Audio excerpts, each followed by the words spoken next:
chẳng hay dân khơi tha dân mình toàn miên sừng khâm tại bởi dân mơ tộc ngay kháng mốc cứ khá ca vì vật robot này dụ bái vì miên hạt Paul pi hạt Paul này ca sạp xa chiết nâng hạt Paul nàyประពន្ធយុត្តិធម៌ឯករាជ្យពិតមួយនៅកម្ពុជាចឹងយើងពឹងទៅលើគណៈបកណាដែលអាចឈ្នះឆ្នោតទៅលើគណៈបកប្រជាជនកម្ពុជាអានឹងយើងឃើញថាតលយៈភាពនៃអំណាចយុត្តិធម៌សង្គមលទ្ធិប្រជាធិបតេយ្យសិទ្ធិក្នុងការនិយាយស្ដីការរិះគន់ស្ថាបនានិងសិទ្ធិធ្វើបាតកម្មចេញមុខតវ៉ាតាមបែបអហិង្សាវានឹងមានសម្រាប់ប្រទេសដែលកម្ពុជាធិបតេយ្យនេះជាចំណុចមួយដែលយើងនៅតែសង្ឃឹមចំពោះគណៈបកនយោបាយណាដែលចេះធ្វើឲ្យប្រជាពលរដ្ឋនឹងយល់ពី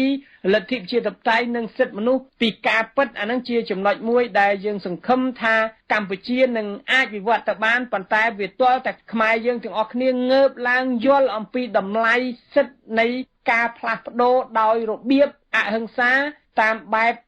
តាមបែបសន្លឹកឆ្នោតដោយសន្តិវិធីនៃប្រជាប្រិយភាពរបស់គណៈបកដែលអាចប្រកួតប្រជែងជាមួយគណៈបកប្រជាជនកម្ពុជាហើយយើងឃើញថាគណៈបកដែលអាចប្រកួតប្រជែងនឹងមានក្តីសង្ឃឹមទៅថ្ងៃខាងមុខសម្រាប់ប្រយោជន៍ជាតិសម្រាប់ប្រយោជន៍ប្រជាពលរដ្ឋហើយធានានៅបូរណភាពអធិបតេយ្យភាពឯករាជ្យភាពជាតិបំបត្តិនៅអំពើយុត្តិធម៌និងរៀបចំសង្គមឲ្យមានសណ្ដាប់ធ្នាប់មានន័យថាប្រទេសមានច្បាប់មន្ត្រីរាជការមានវិន័យប្រជាពលរដ្ឋមានសណ្ដាប់ធ្នាប់ដោយប្រទេសសៀមដោយប្រទេសអីដែលគេកាន់លទ្ធិប្រជាធិបតេយ្យគឺយើងឃើញថាមានតែគណៈបកសង្គ្រោះជាតិទេដែលអាចសង្ឃឹមសម្រាប់ប្រយោជន៍ខ្មែរសម្រាប់ប្រយោជន៍ជាតិបាទ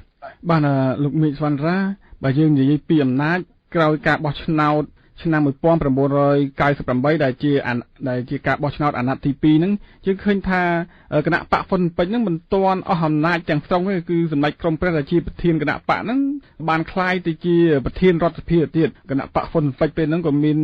ចំនួនច្រើនគួរសមដែរនៅក្នុងរដ្ឋសភានៅក្នុងជួររដ្ឋាភិបាលក៏មាន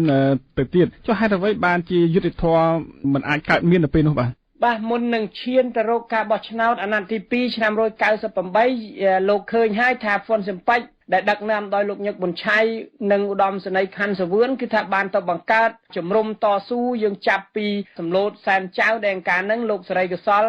នៅកាន់ខាងប៉ែកខាងសំឡូតសែនចៅខាងប៉ែកកោះកុងជាប់នឹងខេត្តច័ន្ទបុរីត្រាតហ្នឹងហើយលោកញឹកប៊ុនឆៃគ្រប់គ្រងចាប់ពីយើងភ្នំដងរែកបាក់រនាស់រហូតទៅដល់ជប់គូគីទៅដល់ភ្នំប៉ោយភ្នំអីហ្នឹងគឺលោកញឹកប៊ុនឆៃហើយនៅអូស្មាច់ហ្នឹងមានលោកខាន់សវឿនទៅដល់ជាំខ្សានព្រះវិហារអញ្ចឹងទៅចែកគ្នាគ្រប់គ្រងដើម្បីតទល់ជាមួយនឹងរដ្ឋាភិបាលដែលពេលនោះអង្គការសហជីវជាតិអត់ទទួលស្គាល់រដ្ឋាភិបាលបណ្ដោះអាសន្នរបស់លោកហ៊ុនសែនមុនបោះឆ្នោតហ្នឹងថាជារដ្ឋាភិបាលស្របច្បាប់ទេព្រោះកៅអីអង្គការសហជីវជាតិគេទុកឲ្យសម្ដេចក្រមព្រះនៅឡើយទេគេអត់ឲ្យទៅលោកហ៊ុនសែនទេព្រោះថាជារដ្ឋាភិបាលដែលចេញពីរដ្ឋប្រហារដោយយោធាដោយកម្លាំងប្រដាប់អាវុធគឺជាខុសច្បាប់ហើយការតស៊ូប្រយុទ្ធប្រឆាំងគ្នាហ្នឹងរយៈពេលស្ទើរតែជិត1ឆ្នាំបានមាន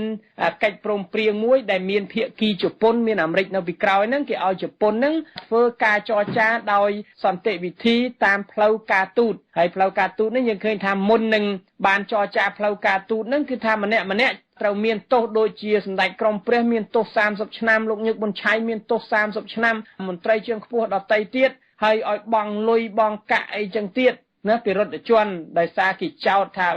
ខាងនេះគឺថាបង្កភាពអនាធិបតេយ្យចង់ផ្ដួលរំលំរដ្ឋាភិបាលអីអានឹងទៅលើប្រវត្តិសាស្ត្រគេដឹងហើយអ្នកណាផ្ដួលអ្នកណាចឹងហើយបានមានការសម្របសម្រួលហ្នឹងគឺថាបានឯកភាពគ្នារវាងខាងលោកហ៊ុនសែនជាមួយនឹងគណៈបកពេលនោះក៏មានលោកសំរងស៊ីដែលកាត់ទៅចូលរួមដែរប៉ុន្តែគណៈបកសំរងស៊ីនឹងចេញពីជាតិខ្មែរមកបានមកចូលរួមបង្កើតជាសម្ព័ន្ធប្រជាធិបតេយ្យនៅទីក្រុងបាងកកហើយប្រធានគណៈបកលោកប៊ូហែលបានស្លាប់ហើយមានលោកសំរងស៊ីមានសម្ដេចសឿនសាននិងគណៈបកហ៊ុនស៊ិនប៉ិចមាននរោត្តមរណរដ្ឋនឹងគឺថា4គណៈបកនឹងបានធ្វើជាសម្ព័ន្ធគណៈបកនៅទីក្រុងបាងកកហើយមានការចរចាគ្នាដើម្បីឈានទៅរកការបោះឆ្នោតឡើងវិញនៅខែកក្កដាឆ្នាំ1998ហើយពេលនោះហ៊ុនស៊ិនប៉ិចមានពេលតែ2ខែគាត់ក្នុងការរៀបចំរចនាសម្ព័ន្ធបកពីថ្នាក់លើដល់មូលដ្ឋានឡើងវិញហើយគណៈកម្មការជាតិរៀបចំការបោះឆ្នោតក៏ចាប់ផ្ដើមបន្ត ទៅគឺថាសម្ពាធអត្តពលនយោបាយលោកហ៊ុនសែនទៅលើគណៈកម្មការជាតិរៀបចំការបោះឆ្នោតមានលោកឆេងផុនមានអីហ្នឹងតែចឹងទៅគឺថាបោះឆ្នោតទៅធ្វើឲ្យហ្វុនសំពេចពេលហ្នឹងបានតែ43កៅអីទេហើយខាងគណៈបកលោកតាសឿនសានគឺ0គ្មានកៅអីហើយគណៈបកលោកសំរងស៊ីបាន15កៅអីនិងក្រៅពីហ្នឹងគណៈបកជាជនកម្ពុជាបាន71កៅអីចំណុចទាំងអស់ហ្នឹងហើយដែលយើងមើលឃើញថាអ្វីទោះបីរដ្ឋាភិបាលចម្រុះមែនប៉ុន្តែយើងចាញ់ព្រៀបគេបាត់ទៅហើយចាញ់ព្រៀបគណៈបកប្រជាជនកម្ពុជាបាត់ហើយគ្រាន់តែជាការចែកក្រសួងចែកអីហ្នឹងប៉ុន្តែអត្តពលនយោបាយចាត់តាំងរបស់ហ៊ុនសំពេចហ្នឹងមិនអាចមានព្រៀបក្នុងការនិយាយទេទោះបីមានការបោះឆ្នោតឆ្នាំ1998ហើយប៉ុន្តែអកិច្ចព្រមព្រៀង73ចំណុចដែលធ្វើឲ្យមានរដ្ឋាភិបាលល្អឡើងវិញដែលសម្ដេចក្រមព្រះបានទៅជាប្រធានរដ្ឋសភាដោយមានការតឹងសរសៃកទុះក្របរហូតដល់មានការចោទថាដាក់បេប៉ុនប៉ងសម្រាប់លោកនាយករដ្ឋមន្ត្រីហ៊ុនសែននៅឯខេត្តសៀមរាបឆ្នាំ1998ដែលក៏នោះអតីតព្រះមហាក្សត្រនៅជាព្រះមហាក្សត្រនៃស្ដេចផែនដីខ្មែរនៅឡើយហ្នឹងគឺថាផ្សះផ្សាគ្នាទៅក៏បង្កើតរដ្ឋាភិបាលដោយតក់ក្រហល់ហើយយើងឃើញថាក្រោយពីការបោះឆ្នោតនឹងទៀតគឺថាបាតកម្មខែសីហានិងខែកញ្ញា2ខែនៅមុខរដ្ឋសភាចាស់ហ្នឹងគឺមនុស្សរាប់ម៉ឺននាក់បានងើបឡើងប្រឆាំងពីភាពអយុត្តិធម៌នៃគណៈកម្មការជាតិរៀបចំការបោះឆ្នោតដោយចោទថាគណៈបព្វជិជននឹងលួចសន្លឹកឆ្នោតហើយទោះបីជាយ៉ាងណាក៏ដោយក៏មានការបង្ក្រាបអីចឹងទៅបាញ់ព្រះសង្ឃស្លាប់បាតកោក៏ស្លាប់បាត់ខ្លួនអីនឹងរាប់រយនាក់ទៅទៀត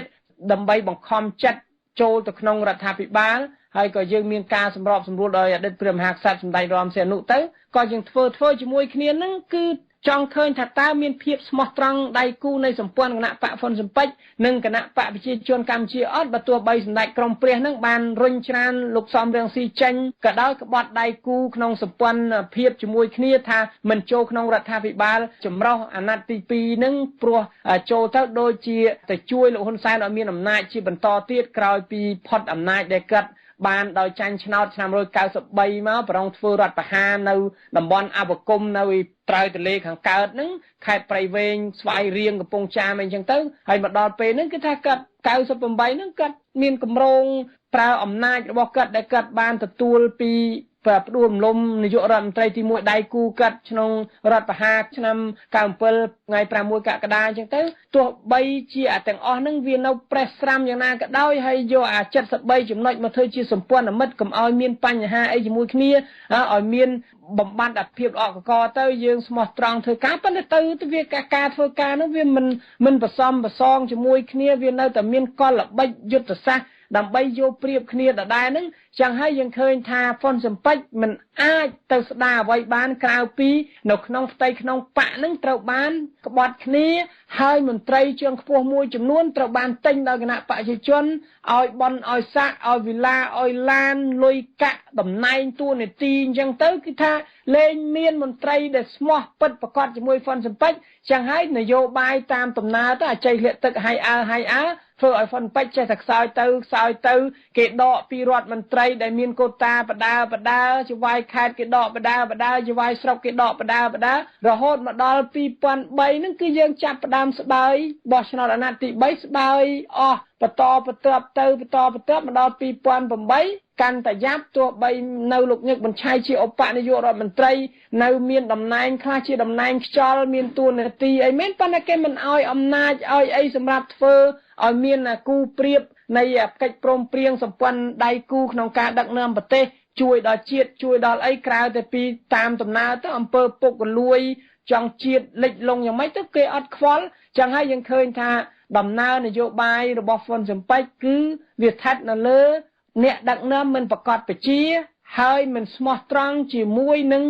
អ្នកតស៊ូនៅតាមជំរំនៅតាមមូលដ្ឋានក្បត់គ្នាដោយសារអំពើពុករលួយដោយសារជ្រេបនជ្រេសាអំណាចអ្នកដែលមិនបានតស៊ូទៅជាមានអំណាចអ្នកដែលតស៊ូទៅជាលហេមលហាមអត់ស៊ី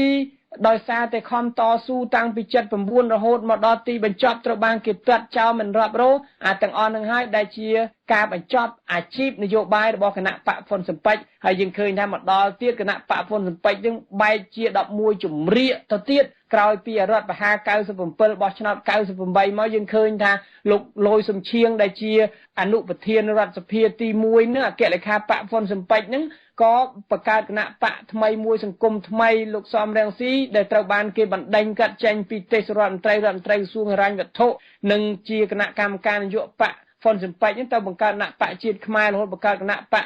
សំរងស៊ីងួនសឿគណៈបកពលរដ្ឋខ្មែរលោកគីងសំណាងគណៈបកអីផ្សេងទៀតទៅច្រើនគ្នាដែលទៅបង្កើតណាទាំងអស់នឹងហើយដែលបញ្ចប់នយោបាយដោយការមិនស្មោះត្រង់រវាងគណៈបកហ៊ុនស៊ិនប៉ិចមន្ត្រីជាន់ខ្ពស់ជាមួយនឹងថ្នាក់កណ្ដាលនិងថ្នាក់មូលដ្ឋានជាពិសេសអ្នកតស៊ូនោះបាទប្រសិនបើនៅថ្ងៃអនាគតកម្ពុជាមានរដ្ឋាភិបាលមួយឯករាជ្យអញ្ចឹងតើអាចរកយុត្តិធម៌ជូនជនរងគ្រោះដែលបានស្លាប់នៅក្នុងព្រឹត្តិការណ៍ថ្ងៃរដ្ឋបហាឆ្នាំ1997បានទេប្រសិនបើឥឡូវនេះបើយើងមើលទៅក៏គេមិនអាចទុកផុសតាងឲ្យអ្នកចំនួនក្រោយនឹងសម្រាប់ធ្វើការកាត់ទោសទៅលើគេបានដែរនោះបាទខ្ញុំនៅតែមានជំនឿថាយុត្តិធម៌ទោះបី50ឆ្នាំ100ឆ្នាំក៏ដោយគឺថាបើមានរដ្ឋាភិបាលមានឆន្ទៈហើយចង់បង្ហាញថានេះជាទម្លាប់អាក្រក់មួយនេះជាទង្វើមិនគប្បីមួយដែលធ្វើទៅលើជនស្លូតត្រង់ដែលធ្វើឲ្យបំផ្លាញជាតិបំផ្លាញប្រជាពលរដ្ឋខ្លួនឯងដោយអ្វីដែលមជ្ឈដ្ឋានជាតិនិងអន្តរជាតិជាពិសេសប្រព័ន្ធយុត្តិធម៌ជាតិនិងអន្តរជាតិតុលាការអន្តរជាតិអីគេមិនអាចថាមិនទទួលយកបានគឺថាប្រវត្តិសាស្ត្រមិនអាចជីកកប់បានទេប្រវត្តិសាស្ត្រគឺជាប្រវត្តិសាស្ត្រការផ្សះផ្សាជាតិឯកភាពជាតិក៏មិនអាចធ្វើរំលងនៃប្រព័ន្ធយុត្តិធម៌សង្គមបានដែរនីតិរដ្ឋភាពគ្មានទោសបីគឺត្រូវតែបញ្ចប់ដើម្បីរៀបចំសង្គមមួយឈានទៅរកភាពស្អាតស្អំគឺចំណុច3នៅក្នុងមេឃធាំងលទ្ធិជាតិតៃនិងការគោរពសិទ្ធិមនុស្សគឺថាក្នុងនាមជាប្រជាពលរដ្ឋត្រូវតែមានចម្រោកនិងជីវភាពរស់នៅដោយសេចក្តីថ្លៃថ្នូរក្នុងនាមជាប្រជាពលរដ្ឋត្រូវទទួលបាននៅអ្វីជាគោលការណ៍លទ្ធិជាតិតៃនិងសិទ្ធិមនុស្សក្នុងការនិយាយស្ដីរិះគន់ស្ថាបនាបញ្ចេញមតិឃើញថាអ្វីដែលរដ្ឋាភិបាលបានធ្វើខុសគឺថាមានសិទ្ធិតវ៉ាព្រោះយើងជាម្ចាស់ឆ្នោតហើយក្នុងនាមជាប្រជាពលរដ្ឋនៅក្នុងសង្គមប្រជាធិបតេយ្យគឺប្រជាពលរដ្ឋត្រូវតែធានាឲ្យអ្នកដឹកនាំនឹងការពារនៅអធិបតេយ្យភាពឯករាជ្យភាពបូរណភាពទឹកដីសម្រាប់ប្រទេសរបស់ខ្លួនជាតិរបស់ខ្លួនចឹងហើយ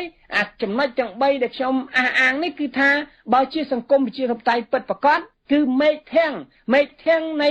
អំណាចរដ្ឋសភាគឺតំណាងរាស្ត្របោះឆ្នោតដោយប្រជាពលរដ្ឋាភិបាលនីតិប្រតិបត្តិគឺរដ្ឋាភិបាលដែលជ្រើសរើសដោយអ្នកតំណាងរាស្ត្រដើម្បីបោះជ្រើសរើសនាយករដ្ឋមន្ត្រីឲ្យប្រតិបត្តិកិច្ចការរបស់ខ្លួននៅក្នុងសង្គមជាតិទាំងមូលដើម្បីដឹកនាំបម្រើសេវាកម្មទៅលើផ្នែកសង្គមកិច្ចសុខាភិបាលមន្ទីរពេទ្យសាលារៀនទៅលើសេវាកម្មច្បាប់ប្រព័ន្ធយុត្តិធម៌ទៅលើទីផ្សារសេដ្ឋកិច្ចនាំចេញនាំចូលកសិកម្មសេដ្ឋកិច្ចក្នុងតំបន់ក្រៅតំបន់អីហ្នឹងគឺថាឲ្យរីកចម្រើនហើយមនុស្សមានការងារធ្វើអានឹងជាចំណុចមួយឈានទៅរកប្រព័ន្ធយុត្តិធម៌ត្រូវធានាតាមរដ្ឋធម្មនុញ្ញមាត្រា38បានបង្ហាញហើយថាប្រព័ន្ធតុលាការត្រូវធានានៅឯករាជ្យភាពនិងស្វែងរកយុត្តិធម៌ឲ្យភាគីទាំងសងខាងគឺដើមមិនដឹងនិងចង់មិនដឹងឲ្យមានយុត្តិធម៌ដោយតុលាការមិនស្ថិតនៅក្រោមអំណាចនៃបុគ្គលណាក្រៅពីនីតិវិធីច្បាប់អនុវត្តឲ្យមានយុត្តិធម៌អញ្ចឹងយើងឃើញថាបញ្ហានេះចែកគ្នាឲ្យដាច់នៃការផ្សះផ្សាជាតិឯកភាពជាតិឲ្យមានសន្តិភាពក្នុងផ្លូវកាយផ្លូវចិត្តផ្លូវវាចាឬក៏ដើម្បីឲ្យយុត្តិធម៌ជាការអនុវត្តច្បាប់ប្រកបជាមួយអនុវត្តដល់ក្មេងចំនួនក្រោយទៀតជាជាងទម្លាប់ធំជាងច្បាប់ប្រើអំណាចប្រើមโนសញ្ចេតនាប្រើលុយអំពើពុករលួយប្រើអំណាចកាត់ចាក់អំណាចជិះជាន់ធ្វើឲ្យអ្នកក្រអ្នកតូចទន់ខ្សោយចាញ់នៅអ្វីដែលខ្លួនបានប្រព្រឹត្តអំពើខុសមិនគប្បីក្នុងសង្គមបែរជាត្រូវអានឹងយើងត្រូវចែកគ្នាដាច់ចឹងហើយខ្ញុំនៅតែមានជំនឿថានៅពេលខាងមុខយុត្តិធម៌ត្រូវតែមានសម្រាប់ជនរងគ្រោះហើយរកឲ្យដឹងខុសត្រូវថាតើអ្នកណាជាអ្នកបង្កនៅឧក្រិដ្ឋកម្មប្រឆាំងមនុស្សជាតិឧក្រិដ្ឋកម្មសង្គ្រាមនិងឧក្រិដ្ឋកម្មបញ្ហាផ្សេងទៀតយើងមានចំណុចជាច្រើនចឹងហើយប៉ុន្តែដំណាក់កាលនេះយើងឃើញថារបបនយោបាយថ្មីអានឹងអ្នកដឹកនាំត្រូវតែហ៊ានសារភាពត្រូវតែហ៊ានបង្ហាញពីកំហុសខុសឆ្គង ហើយបន្តដាក់នៅបញ្ហានៃការដោះទៅរកអ្វីសម្រាប់ជាផ្លូវត្រូវទៅថ្ងៃខាងមុខបាទអរគុណលោកមីសវណ្ណរាសាជាថ្មីយើងឃើញថានៅឆ្នាំ1991ហ្នឹងភាគីចំនួនកម្ពុជាហ្នឹងគឺបានបញ្ចប់ដោយសារកិច្ចព្រមព្រៀងសន្តិភាពទីក្រុងប៉ារីសថ្ងៃទី23តុលាឆ្នាំ1991ហើយសមិទ្ធផលថ្ងៃទី23តុលាហ្នឹងមកដល់ពេលនេះឃើញថាអ្នកនយោបាយគឺមិនបានយកមកអនុវត្តឲ្យបានត្រឹមត្រូវគ្រប់ជ្រុងជ្រោយនៃខចែងនៅក្នុងកិច្ចព្រមព្រៀងនោះទេបានជាបង្កើតនៅបញ្ហាជាច្រើននៅក្នុងសង្គមកម្ពុជាមកដល់ពេលបច្ចុប្បន្ននេះដូចជាបញ្ហាភាពក្រីក្រដែលកើតឡើងដោយសារប្រព័ន្ធតុលាការមិនយុត្តិធម៌ក៏មានច្រើនហើយក្នុងនោះដែរបញ្ហាព្រំដែនឥឡូវនេះមកដល់ពេលនេះយើងឃើញថានៅតែជាបញ្ហាក្តៅគគុករវាងពលរដ្ឋអ្នកតំណាងរាស្ត្ររបស់គណៈបក្សសង្គ្រោះជាតិជាមួយនឹងប្រធានគណៈកម្មាធិការកិច្ចការព្រំដែនគឺលោកវ៉ាកំផុងនឹងវាកាន់តែក្តៅទៅហើយប្រសិនបើគណៈបក្សសង្គ្រោះជាតិអាចមានវាសនានឹងជាប់ឆ្នោតនៅអាណត្តិទី6ក្នុងឆ្នាំ2018ខាងមុខនេះតើអាចដោះស្រាយបញ្ហាទាំងឡាយដែលកំពុងតែកើតមាននៅក្នុងប្រទេសកម្ពុជាបានទេបាទខ្ញុំថាចំណុចនេះមិនមែនជាការស្មុគស្មាញយ៉ាប់ពិបាកអីទេទី1យើងមានអ្វីជាគោលជាគោលចំណុចកណ្ដាលហ្នឹងគឺកិច្ចព្រមព្រៀងសន្តិភាពទីក្រុងប៉ារីសឆ្នាំ1991នេះ23តុលាហ្នឹងគេបានចែងអស់ហើយទាក់ទងនឹងបញ្ហាព្រំដែនរាល់សន្ធិសញ្ញាណាដែលខុសទៅនឹងកិច្ចព្រមព្រៀងឆ្នាំ1981 83 85ហ្នឹងគឺជារឿងដែលចាត់ទុកជាមោឃៈខុសច្បាប់ទាំងអស់ណាមានន័យថារដ្ឋាភិបាល93នឹងមកសើរើទៅអ្វីដែលវាខុសពីកិច្ចព្រមព្រៀងហ្នឹងគឺត្រូវតែសើរើហើយមានអង្គការសហជាតិនឹងតុលាការ ICJ តុលាការអីហ្នឹងយុត្តិធម៌អន្តរជាតិគេអាចធ្វើបានប៉ុន្តែសំខាន់នៅលើឆន្ទៈអ្នកដឹកនាំតើមានឆន្ទៈក្នុងការដឹកនាំឲ្យឯករាជ្យពិតជារដ្ឋាភិបាលមួយប្រកបទៅដោយបូរណភាពអធិបតេយ្យភាពឯករាជ្យភាពជាតិតាមរដ្ឋធម្មនុញ្ញហើយនៅ